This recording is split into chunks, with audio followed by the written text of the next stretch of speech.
लेकिन भूपेंद्र हुड्डा की सरकार ने, निर्दयी सरकार ने एक प्रकार से इस आरक्षण के कोटे को ख़त्म किया था AORB को। तब से इस लड़ाई को हमने लड़ा और 2006 में भूपेंद्र सिंह हुड्डा ने जब मुख्यमंत्री थे तो उन्होंने DSC को ख़त्म किया था। नमस्कार, आप देख रहे हैं हरियाणा उत्सव। मैं हूं गौर सिंह। हाल के अंदर खरखौदा विधानसभा के अंदर मौजूद है। खरखौदा विधानसभा में DSC समाज ने पवन खरखौदा को समर्थन दे दिया है और उसको समर्थन देने के लिए और संदेश देने के लिए स्वदेश जी यहाँ पे पहुँचे। इन्होंने DSC की जो लड़ाई लड़ी है उसमें एक अहम योगदान रहा है, जेल भी काटी है। तो आज उनसे जान लेते हैं। स्वदेश जी, सर आपका हरियाणा उत्सव बहुत बहुत स्वागत है। आपका भी बहुत बहुत शुक्रिया। आपके मंच, आपके चैनल के माध्यम से सभी खरखौदा वासियों को शुक्रिया। सर, यहाँ पे खरखौदा विधानसभा में पहुँचे, पवन खरखौदा के समर्थन में क्या संदेश देंगे? देखिए, हम पिछले 18 वर्षों से लड़ाई लड़ रहे हैं DSC की और 2006 में भूपेंद्र सिंह हुड्डा ने जब मुख्यमंत्री थे तो उन्होंने DSC को ख़त्म किया था। तो तब से हम DSC को बहाल कराने के लिए लड़ाई लड़ रहे हैं, सड़क से संसद की लड़ाई। और DSC में मुख्य रूप से 37 जातियाँ आती हैं। वाल्मीकि, थाना, खटीक, सांसी, ओड, बाजीगर, डूम, ढेया, सिंह, काट, सिगरीगर, पेरना, बादी, सपेरा, ये सभी जातियाँ DSC में आती हैं। तो इन जातियों को आरक्षण का लाभ कभी मिला ही नहीं। तो आरक्षण का लाभ इनको मिलने लगा था। A और B कैटेगरी बनी थी। जिस प्रकार से BC में भी A और B कैटेगरी, इसी प्रकार SC में भी A और B कैटेगरी थी। तो 1994 में चौधरी भजन लाल ने SC में A और B कैटेगरी बनाई थी ताकि इनके लोगों, इनके बच्चों के भी एडमिशन हो शिक्षण संस्थाओं में और इन बच्चों को भी नौकरियां मिले। लेकिन भूपेंद्र हुड्डा की सरकार ने, निर्दयी सरकार ने एक प्रकार से इस आरक्षण के कोटे को ख़त्म किया था AORB को। तब से इस लड़ाई को हमने लड़ा। धरना, जुलूस, प्रदर्शन, आमरण, पद यात्राएँ, जेल यात्राएँ, कई जिलों की जेलें हमने काटी। 6.5 साल जेलों में बिता दिए। भारतीय जनता पार्टी ने 2014 में हमसे वादा किया था कि भी हमारी सरकार बनी तो हम आपके कोटे को बहाल करेंगे। तो इसके साथ साथ हम सुप्रीम कोर्ट में भी लड़ते रहे। तो भारतीय जनता पार्टी की सरकार बनी 2014 में और 2014 के बाद हम लीडरशिप जो भारतीय जनता पार्टी, उनसे हमने निवेदन किया कि भी आप हमारा कोटा बहाल करें। तो 2019 में हमने नारनौल से चंडीगढ़ पदयात्रा की और हज़ारों की संख्या में चंडीगढ़ पहुंच करके खट्टर से हमने कहा कि मुख्यमंत्री से कि आप हमारा ये काम करें, नहीं तो फिर हम आपके खिलाफ भी जाएंगे। तो 2019 में संत कबीर जयंती पर जींद में मनोहर लाल खट्टर ने मुख्य जो हमारा सुप्रीम कोर्ट है, चीफ जस्टिस ऑफ इंडिया की प्रिजाइडिंग जो कमेटी थी, 7 जजेस बेंच, 7 जजों की बेंच ने हमारे को अभी 1 अगस्त को निर्णय दिया हमारे पक्ष में। लेकिन सुप्रीम कोर्ट के निर्णय के आने से पहले ही भारतीय जनता पार्टी ने 2020 में शिक्षा में कोटा लागू किया। आज हमारे बच्चों के एडमिशन हो रहे हैं, बड़े बड़े कोर्सों में एडमिशन हो रहे हैं, MBBS में हो रहे हैं, JBT, OT, B.Ed में हो रहे हैं, डॉक्टर बन रहे बच्चे।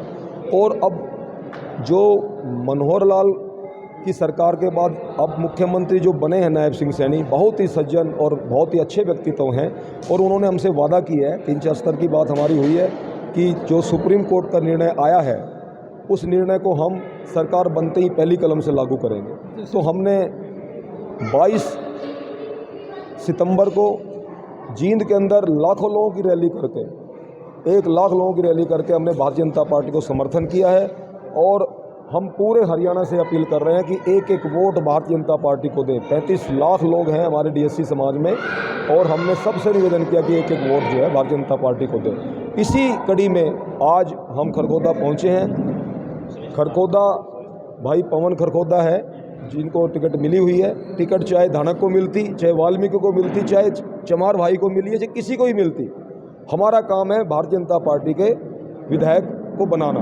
तो आज पवन खरखौदा के लिए हम वोट मांगने के लिए आए हैं और हमने अपने समाज से हाथ खड़े करवा करके वचन दिलवाया कि 1-1 वोट भाई पवन खरखौदा को दें ताकि वो यहाँ से विधायक बने और भारतीय जनता पार्टी की सरकार बने और आपका अधिकार आपको मिले। कितना प्रभाव आप मानते हैं कि आपके आने से जींद में जो रैली करी है उसका कितना प्रभाव मानते हैं? देखिए, भारतीय जनता पार्टी के जो लीडरशिप है, अभी JP नड्डा जी आए थे रोहतक में, तो मुख्य वक्ता में था वहाँ पर। तो JP नड्डा ने भी ये माना है कि हमारा ग्राफ बहुत कम था जीत का। तो जैसे ही आपकी जींद की रैली हुई है और जींद की ऐतिहासिक रैली में जो हमने आवाज़ उठाई है और हमारे लोगों ने हाथ उठा करके वचन दिया एक पैर पे खड़ा होकर के कि एक एक वोट भारतीय जनता पार्टी को देंगे, तो 35 लाख लोग जहां वोट करेंगे तो वो पार्टी कभी पीछे जा नहीं सकती। तो आज भारतीय जनता पार्टी का ग्राफ बहुत ऊंचा है और निस्संदेह स्पष्ट बहुमत भारतीय जनता पार्टी को मिलेगा और सरकार बनेगी भारतीय जनता पार्टी। राहुल गांधी भी पहुंचे। देखिए, राहुल गांधी को तो देश की संस्कृति, परंपरा, इतिहास, सभ्यता और संस्कार ही नहीं मालूम है। अब राहुल गांधी विदेश में जा करके, अमेरिका में जाकर कहते हैं कि हम हिंदुस्तान से आरक्षण खत्म कर देंगे। उस भले आदमी को यही नहीं पता है कि हिंदुस्तान से आरक्षण खत्म हो गया तो बचेगा क्या।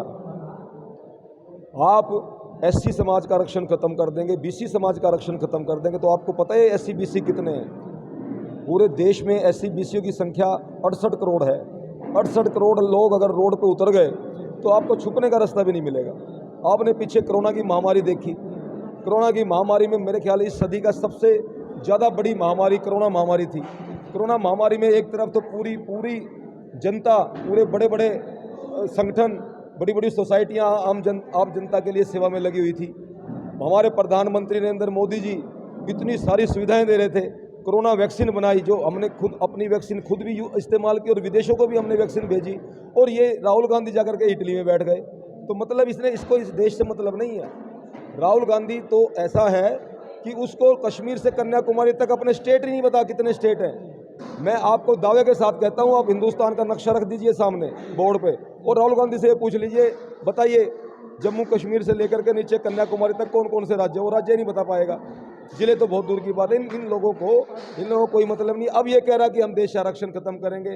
अब बड़ा बयान इसने दिया है कि हमारी कांग्रेस पार्टी तो मुसलमानों की पार्टी है। जब मुसलमानों की पार्टी है तो फिर हिंदुओं से क्यों वोट मांग रहे हो भाई? मुसलमानों से ही वोट मांगो। बात हरियाणा की करते हैं, दीपेंद्र हुड्डा का भी दो रही। देखिए, दीपेंद्र हुड्डा और भूपेंद्र हुड्डा हमारे हरियाणा के नेता हैं और मैं दीपेंद्र और भूपेंद्र हुड्डा को भी ये एक सुझाव देना चाहता हूं कि आप लोग भी सोचिए, समझिए। देश का मान सम्मान और स्वाभिमान नंबर 1 पे आता है। बाबा साहब डॉक्टर भीमराव अम्बेडकर ने कहा था, the safety, honour and welfare of your country comes first always and every time, and the safety, honour and welfare of the men you lead, you command come next, your own ease safety comfort come last always and every time. देश का मान सम्मान और स्वाभिमान number 1 पे आता है। जिन लोगों का आप नेतृत्व कर रहे हैं, जिस हरियाणा का नेतृत्व वो कर रहे हैं, उनका मान सम्मान और कल्याण दूसरे नंबर पे आता है। और नेता का खुद का कल्याण, खुद का आराम सबसे लास्ट में आता है। अगर आप ऐसे आदमी हैं तो आप नेता बनने के लायक है। तो मैं उनसे भी ये सुझाव देता हूं कि देश के मान सम्मान और स्वाभिमान को देखें। जब आप जो ना राहुल गांधी को के नेतृत्व में काम कर रहे हैं, राहुल गांधी तो मुसलमान आदमी है, वो मुसलमानों की बात करता है, तो फिर आप हिंदू हैं तो छोड़िए उनको। ठीक है सर, अब हम पवन खरखोदा के बारे में बात करेंगे। क्या आप संदेश देंगे अपने समाज के लोगों को पवन खरखोदा को लेकर? देखिए, पवन खरखोदा हमारा भारतीय जनता पार्टी का विधायक का उम्मीदवार है और भारतीय जनता पार्टी ने बहुत सोच समझ के उनको टिकट दिया है। पिछली बार भी टिकट दिया था, बहुत चंद वोटों से, वो मेरे ख्याल 1200 वोटों के अंतर से ही उनकी हार हुई थी। अब की बार फिर उनको टिकट दिया है और मैं आज खरखोदा में अपने सभी वाल्मीकि भाइयों को, धानक, खटीक, सांसी, ओड, बाजीगर, डूम, ढेया, सिंहकाट, सिगरीगर, पेरना और सारे जितनी भी हमारी चमार कम्युनिटी भाई हैं, सबको मैं ये संदेश देना चाहता हूं कि सारे एससी और बीसी भाई मिल करके पवन खरखोदा को एक एक वोट दें और उनको विधायक बनाएं, ताकि आपके खरखोदा की आवाज़ को, खरखोदा में जितने भी विकास के कार्य हैं वो कराएं, क्योंकि सरकार तो बीजेपी की बननी है और बीजेपी का विधायक बनाओगे तो खरखोदा का कल्याण होगा। तो इसलिए एक एक वोट जो ना हम भाई पवन खरखोदा को देने के लिए अपील करते हैं और हमने की है। तो ये थे स्वदेश जी, जिन्होंने बताया कि डीएससी की किस तरह से लड़ाई लड़ी और पवन खरखोदा के समर्थन में डीएससी समाज किस तरह से वोट करे, इस तरह का इन्होंने संदेश दिया है। इस तरह के अपडेट जानने के लिए जुड़े रहिए हरियाणा उत्सव के साथ। नमस्कार।